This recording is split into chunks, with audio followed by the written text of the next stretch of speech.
Bonjour à tous, aujourd'hui nous allons parler de l'armée française pendant la Première Guerre mondiale. Nous allons voir qu'elle n'est pas très puissante au début, mais grâce à la mobilisation, elle est devenue immense. Bon, enfin bref, on peut commencer. D'abord, on va parler du recrutement. Ils recrutent des hommes en changeant les lois de recrutement.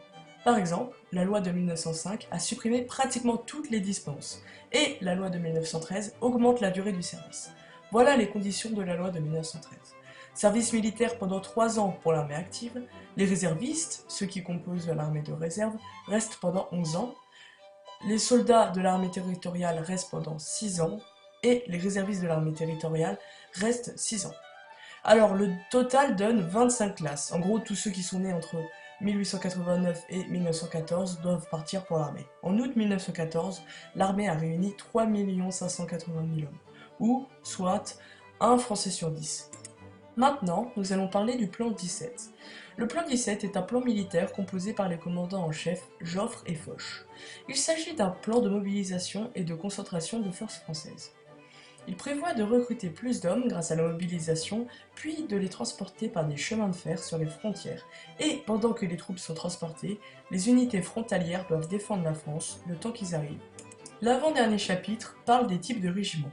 Les soldats nés entre 1891, 1892 et 1893 composent les régiments d'active. Les soldats nés entre 1881 et 1890 composent les régiments de réserve de l'armée de terre. Et les soldats nés entre 1875 et 1880 composent les régiments territoriaux de l'armée territoriale. Et enfin, le dernier chapitre parle de la motorisation de l'armée française. En 1918, 40% des hommes de l'armée française étaient dans l'artillerie.